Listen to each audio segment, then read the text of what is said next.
I'm going to read a few short stories that my mother-in-law wrote back in the 80s. This is a picture of her opening a pack of typing paper for Christmas. That's what she wanted, so she could write these stories. Summer days. The summer days were never long enough to fulfill all the adventures I had planned. The sun always shone through the kitchen window while Mama cooked breakfast, and I rushed to look into the yard. The Martin house my father had made and put on a long pole was housing 3 nests, and I eagerly watched the birds going in and out of its compartments. I knew I would never get to touch the baby birds, but I knew one day they would raise their heads through the open windows, and I would get to see the little black heads with yellow bills. That was something I didn't want to miss. Mama would set the table for breakfast. She made hot bread, eggs, bacon or ham, and hot oatmeal with fresh butter. After gulping down the last drink of cold milk, I would go out to explore a world of wonder.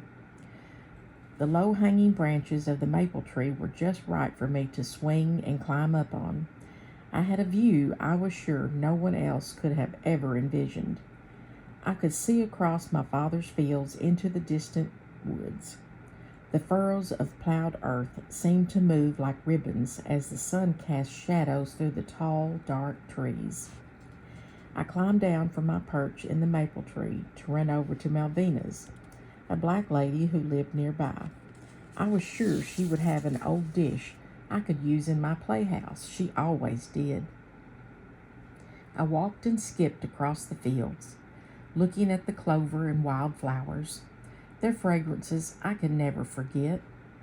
Under the wild plum tree, I sat and ate several choice plums. I watched the white pillows of clouds change from a giant elephant to a beautiful lady in a long flowing gown. The sky was brilliant blue, and I could see a pale half moon, and I wondered why it wasn't still shining. It always shone so bright when we sat on the front porch and watched the fireflies so numerous in the night. I perceived my world exactly as it was, a child's world, a world of nature, family, and love. All these things I have now, except they have been rearranged. I hurry out into the morning, not to a field of clover, but to a world of people. The view seems never to change like my cloud did. My Martin house is an etagere in my living room where there are shelves of porcelain birds. All the beautiful days that were my childhood are still with me. They never left. It was I who left them. One day, when there is time, I will find them all again. The next story is called The Old Plow. My father's old plow lies against the garden gate. Its weathered handles are extended through thick growth of honeysuckle vines. The once shining iron is brown with rust.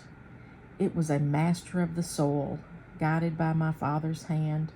Its strong blades moved the sod and arranged it into long, straight furrows. Some of my fondest childhood memories are the times when I followed behind my father and the old plow. And the next story, it's called The Old Pond. The old pond nestles in a green valley. A narrow path winds aimlessly to its banks. Its earthen-colored waters lie basking in the sun. Warm breezes that carry the fragrance from the wildflowers ripple gently across its water grasses. Silhouettes cast from the bowing willow trees dance gracefully on the water. The old sleepy pond projects an inner peace with all of nature. Nocturnally, like the owl, it awakens when night falls. The moon and the fireflies cast silver and amber lights across its ebony waters. Katydids, crickets, and frogs gather at its bank, and their symphony echoes through the valley. The sounds of the night, exciting and tranquil, blend with the cool waters of the old pond. My mother-in-law worked in a factory, and she was referring to her going into the day and into a bunch of people. That was her going to work. Much different from her childhood.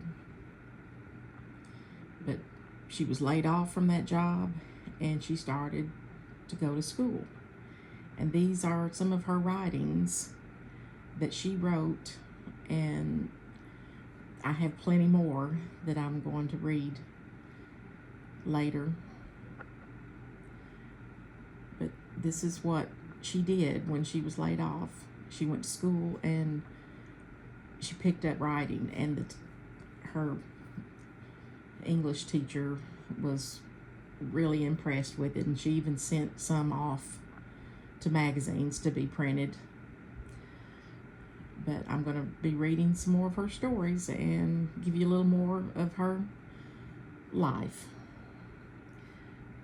Thank you, Gran.